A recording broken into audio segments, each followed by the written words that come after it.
Hello everyone, मेरा नाम है प्रथमेश और आप देख रहे हैं हिडन पोटेंशियल्स। तो मैं काफ़ी दिनों से गायब था क्योंकि मैं अपने विपश्यना मेडिटेशन के कोर्स के लिए गया था एंड इस बार मेरा 5th कोर्स था और इसके बारे में मैंने काफ़ी कुछ जाना इस बार और वो मैं आपको मेरे नेक्स्ट वीडियो से शेयर करूँगा कि क्या था, कैसा कोर्स होता है, कितना लगता है एंड कैसे एग्जैक्टली क्या हमें करना चाहिए, क्या नहीं करना चाहिए, क्या हम गलती करते हैं। तो मैं उन चीज़ों के बारे में मैं अपने नेक्स्ट वीडियो से बताऊंगा विपश्यना मेडिटेशन के बारे में। तो आज का वीडियो जैसा कि आपने टॉपिक देखा है तो आप समझ ही गए होंगे कि आज का जो वीडियो है वो है जो भी मुझे कमेंट्स में क्वेश्चंस पूछे थे लोगों ने कि यार भाई मेरे साथ ये हो रहा है, ऐसा हो रहा है या ये दिक्कत होती है, तो उसके ऊपर मैं आज थोड़े आंसर्स देने की कोशिश करूँगा। सो वीडियो को ज़्यादा एक्सटेंड नहीं करते एंड लेट्स गेट स्टार्टेड। तो जो सबसे पहला क्वेश्चन मुझे पूछा है वो है प्रियम जैन और उन्होंने अपना 102 डे सक्सेसफुली कंप्लीट किया था कुछ 3 वीक्स पहले और बीच में मैं मेडिटेशन के लिए गया था तो मैं उस वक्त ये वीडियो बना नहीं पाया। तो बेसिकली उन्होंने मुझे क्वेश्चन ये पूछा है कि भाई मेरा इतना दिन हो गया और मैं सुपर एनर्जेटिक फील कर रहा हूँ बट साथ ही में मैं हमेशा लड़ने के लिए बहुत एग्रेसिव रहता हूँ, तो यार मुझे उसमें करना क्या चाहिए। तो सबसे पहले तो मैं उसको कॉन्ग्रेचुलेट करना चाहूँगा कि यार आपने 102 डेज कंप्लीट किया है एंड ये बहुत बड़ी अचीवमेंट है जो आपने अचीव की है। और साथ ही मैं आपको एक सजेशन देना चाहूँगा, तो जैसे कि इसकी वजह से एक पूरी न्यू लाइफ क्रिएट हो सकती है, तो आप समझ सकते हो कि कितनी पावरफुल एनर्जी है हमारे पास। और अगर इस एनर्जी को हम लोग ने प्रॉपर यूज़ नहीं किया, प्रॉपर ट्रांसम्यूट नहीं किया अपने फ्यूचर पे या अपने गोल्स के तरफ, तो ये एनर्जी वेस्ट हो जाती है या तो फिर गुस्सा बन के कहीं ना कहीं निकलती है। तो इसके वजह से हम लोग को ट्राई करना चाहिए कि हम मेडिटेशन करें या कहीं ना कहीं कुछ फिजिकल एक्टिविटीज़ करें या कुछ ऐसा करें जिसकी वजह से ये एनर्जी यूटिलाइज हो, ताकि हमारा जो एग्रेसिव नेचर जो है वो अपने काम पे निकले और हमारा काम में वो 3 टाइम्स या 4 टाइम्स अच्छा हो या थोड़ा ज़्यादा प्रोडक्टिव हो, तो हम लोग को उस पर काम करना चाहिए।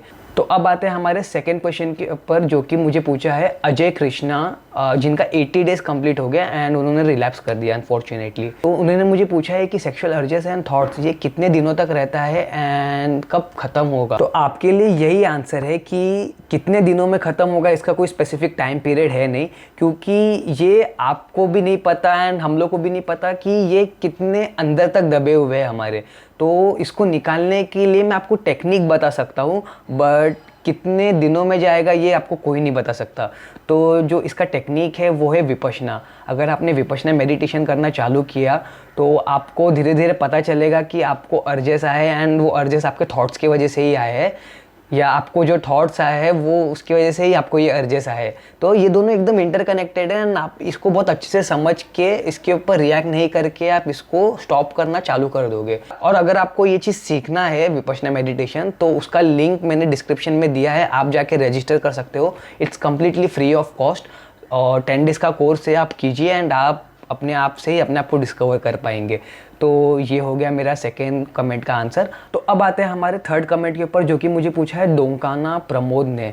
तो उन्होंने मुझे पूछा कि जो हमारे नाइटफॉल होते हैं लोग बोलते हैं 2 टाइप के होते हैं, एक जो सेक्सुअल थॉट्स के वजह से आते हैं एंड दूसरा जो हमारे बॉडी की हीट के वजह से होते हैं। तो जो सेक्सुअल थॉट्स के वजह से जो नाइटफॉल होता है उसकी वजह से हमारा एक्चुअल सीमेन लॉस होता है क्या?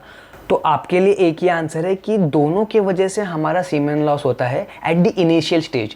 और जब हम लोग एक पर्टिकुलर स्टेज पे पहुंच जाते हैं, फॉर एग्जांपल हम लोग 90 डेज़ या 120 डेज़ के मार्क्स पे पहुंच जाते हैं, तो धीरे धीरे हमारा जो थॉट्स है वो सप्रेस होने लगता है, वो थोड़े प्यूरिफिकेशन की तरफ बढ़ता है एंड साथ ही में हम लोग मेडिटेशन करेंगे तो हम लोग उसको और प्यूरिफाई करने लग जाते हैं। तो उस वक्त जो हमारा नाइटफॉल होता है वो सेमिनल फ्लूइड्स होता है, जो कि लाइक जो वेस्ट प्रोडक्ट होता है हमारे सीमेन का वो निकलता है एंड थोड़ा सा सीमेन भी गिरता है नो डाउट, बट जो वेस्ट फ्लूइड होता है वही निकलता है एंड हमारे ब्रेन को थोड़ी बहुत नरिशमेंट मिल जाती है।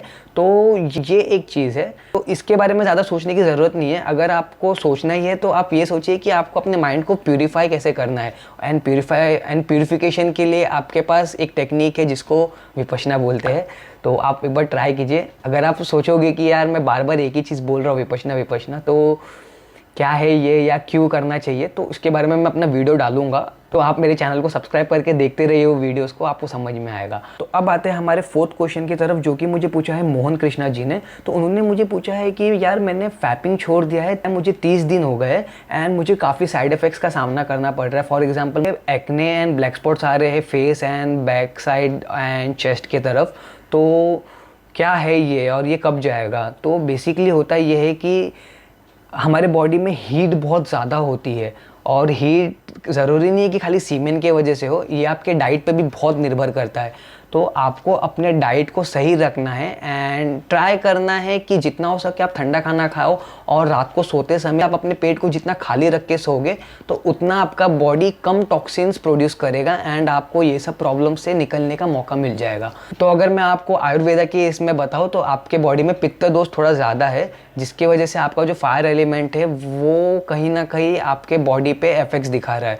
तो आपको ट्राई करना जितना हो सके ठंडा खाना खाइए एंड ऑल्सो ट्राई कीजिए कि आप एक्सरसाइज डेली करें, तो उसकी वजह से भी आपका जो पित्त दोष है वो धीरे धीरे कम होने लगता है। एंड अगर उसके बाद भी ये साइड इफेक्ट्स रहे तो आप किसी डॉक्टर को जाके कंसल्ट कर सकते हैं, किसी आयुर्वेदिक डॉक्टर को जाके कंसल्ट करना, ये मैं हाईली रिकमेंड करूंगा। तो ये था आपका आंसर। तो अब आते हैं हमारे 5th क्वेश्चन के ऊपर, जो कि मुझे पूछा है अभिनंदन रॉल ने। तो उन्होंने मुझे पूछा है कि 26 डेज में मुझे 2 बार नाइटफॉल हो चुका है कंटिन्यूसली, तो मेरे स्ट्रीक को कुछ इफेक्ट तो नहीं हुआ। तो मेरा आंसर यही है कि यार आपको टेंशन लेने की कोई ज़रूरत नहीं है, आपकी बॉडी हीलिंग मोड पे है। तो जब आपने इतना डैमेज किया है अपने बॉडी को, तो जब वो हील होने का टाइम लेगा तो उसमें काफ़ी चीज़ें होंगी, तो उसको हमें अवॉइड करना है एंड हमें अपने काम पे फोकस करना है जो हमारा काम है। इन सब चीज़ों पे आप ध्यान ही मत दीजिए at least till the time you reach 120 days.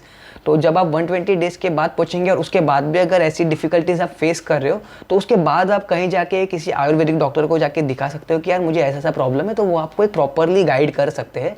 And अगर आपको और डिटेल में जानना है कि नाइटफॉल क्या है, क्यों होता है, तो मैंने उसके ऊपर एक वीडियो बनाया है।